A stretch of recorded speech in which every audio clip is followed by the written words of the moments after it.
आप देख रहे हैं ए भारत समाचार लाइव न्यूज।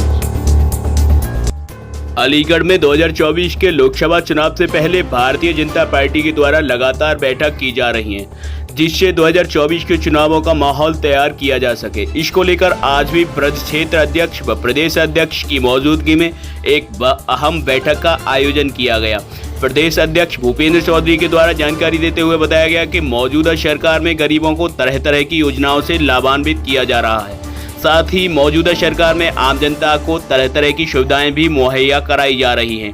प्रेस वार्ता के दौरान भूपेंद्र चौधरी के द्वारा जानकारी देते हुए बताया गया कि अन्य सरकारों में परिवारवाद हुआ करता था, लेकिन भाजपा सरकार सबका साथ सबका विकास करने वाली सरकार। क्या स्थिति भाजपा 80 कैसे जीतेगी, किस तरह क्या है प्लान? पिछले 4 चुनावों में भारतीय जनता पार्टी को उत्तर प्रदेश की जनता ने हमारे माननीय मोदी जी के नेतृत्व में एक बड़ा जनादेश दिया है और हमारी केंद्र में भी और राज्य भी सरकारों में 2014 और 2019 में भाजपा को माननीय मोदी जी के नेतृत्व में और 2017 में और 2022 में भी माननीय योगी जी और माननीय मोदी जी के नेतृत्व में प्रदेश की जनता ने पश्चिम से लेकर पूरब तक और उत्तर से लेकर दक्षिण तक उत्तर प्रदेश में सभी क्षेत्रों में भाजपा को बड़ी सफलता मिली है। 2014 के लोकसभा चुनावों में कुल सीटों का 90% सीटें हमें 80 में से 73 सीटें मिली। 2017 के विधानसभा चुनावों में हमें 80% सीटें मिली। 2019 के लोकसभा चुनावों में सारे लोग सपा, बसपा, कांग्रेस, आरएलडी गठबंधन में चले गए, हमारे खिलाफ संयुक्त मोर्चा बनाकर लड़े, लेकिन प्रदेश की जनता ने 51% से अधिक मत देकर भारतीय जनता पार्टी को मोदी जी के नेतृत्व में एक बार सरकार बनाने का रास्ता प्रशस्त किया और 2022 में भी बड़ा जनादेश के साथ हमारी सरकार बनी। हमारी सरकारों ने, चाहे केंद्र की सरकार हो चाहे राज्य की सरकार हो, जो हमारा एजेंडा है, जिन विषयों को लेकर हम जनता के बीच में गए, बिजली, पानी, सड़क, शिक्षा, स्वास्थ्य, सुरक्षा, ये सारे पैरामीटर पर बीजेपी की सरकार ने, केंद्र की सरकार हो चाहे राज्य की सरकार हो, हमारी सरकारों ने बहुत अच्छा काम किया है। आज अपराध न्यूनतम स्तर पर है, आज भ्रष्टाचार न्यूनतम स्तर पर है और जो जो विषय हम लोगों ने कहे, चाहे देश दुनिया में भारत का सम्मान बढ़ने वाला विषय हो या हमारे कोर एजेंडे से जुड़े विषय हो, हमने सब पे काम किया है।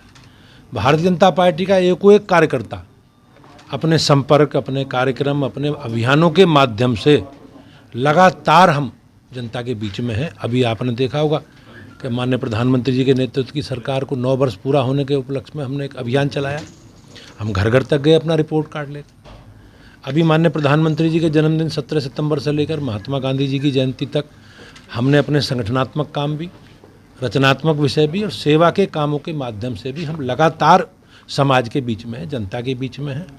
हमारे अब आगामी मेरी माटी मेरा देश के कार्यक्रम है, हमें ब्लॉक स्तर पर कार्यक्रम करने हैं, 13 तारीख तक हमें करने हैं।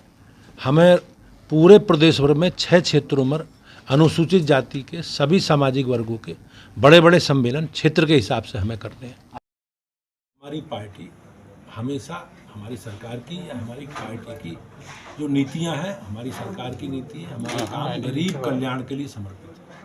हमारी सरकार हमेशा गरीबों के लिए काम करती है। ये लोग परिवारवादी लोग हैं, जातिवादी लोग हैं, जिस पिछड़े वर्ग की बात करते हैं लोग, उस पिछड़े वर्ग के कल्याण के लिए एक भी काम इन्होंने किया। इन्होंने केवल अपने घर के लिए किया, अपने परिवार के लिए किया और अपने बिरादरी के लिए किया। आप लालू यादव जी की बात कर रहे हो, लालू यादव जी की पार्टी राष्ट्रीय जनता दल, लालू यादव जी, राबड़ी देवी जी और तेजस्वी यादव जी तक पहुंची है। अखिलेश जी की पार्टी माननीय मुलायम सिंह जी ने शुरू करी, आज अखिलेश जी तक पहुंची है। कांग्रेस पार्टी जवाहरलाल नेहरू, इंदिरा गांधी जी, राजीव गांधी जी, सोनिया गांधी जी और राहुल गांधी जी पहुंचे हैं। अब आगे राहुल जी के बढ़ने की अभी कोई संभावना दिख नहीं रही। कोई नया काम करे तो बात अलग है। राहुल जी अलग अलग परिवारवादी लोग हैं और हमारी पार्टी, हमारे माननीय प्रधानमंत्री जी का संकल्प सबका साथ, सबका विकास, सबका विश्वास है। ये लोग अल्पसंख्यकों की बात करते हैं, अल्पसंख्यकों में भी मुसलमानों की बात करते हैं, कहते हैं मुसलमानों का अधिकार है। तो ये पहले अपनी नीति स्पष्ट करें और हम लोग देश को सबको माननीय प्रधानमंत्री जी के नेतृत्व में सबको भाजपा साथ लेके चलें। अध्यक्ष जी, जब से संजय सिंह की गिरफ्तारी हुई है, आम आदमी पार्टी आरोप लगा रही है कि केंद्र सरकार अपनी शक्तियों का गलत इस्तेमाल कर रही है। हम लोग हमारे संकल्प में है, हमें जनादेश मिला है, हमें भ्रष्टाचार मुक्ति के लिए, भ्रष्टाचार समाप्त करने के लिए प्रदेश की, देश की महान जनता ने जनादेश दिया। जो भी अपराधी है, जो भी दोषी है, जिन्होंने अनैतिक लाभ लेकर, जिन्होंने गरीबों के कल्याण की योजनाओं पर डाका डालकर जो अपना साम्राज्य खड़ा किया है, सरकार सबके खिलाफ कार्रवाई करेगी, चाहे इसके लिए जो भी। अध्यक्ष जी, एक चीज बताइए, प्राण प्रतिष्ठा की जो अलग राज्य बनाने की मांग उठ रही है चुनाव आने के दौरान, मेरी पार्टी का इसमें स्पष्ट मत है कि हम लोग राज्य पुनर्गठन आयोग बने, उसके समर्थक है, उसके आधार पर कार्रवाई हो तो सरकार उस पर आगे बढ़ सकती है, पार्टी बढ़ सकती है। अध्यक्ष ये बताइए कि 2024 में प्राण प्रतिष्ठा की डेट निश्चित हो चुकी है राम जन्मभूमि की, और क्या तैयारी है इस बार दीपावली में, किस तरह का उत्सव रहने वाला है? नहीं, हम सब लोगों के लिए, देश के 140 करोड़ लोगों के लिए गर्व की बात है, और बहुत बड़ी संख्या में लोगों ने आंदोलन किए, संघर्ष किए, और उसी का परिणाम है कि बहुत बड़ी संख्या में लोग बलिदान हुए।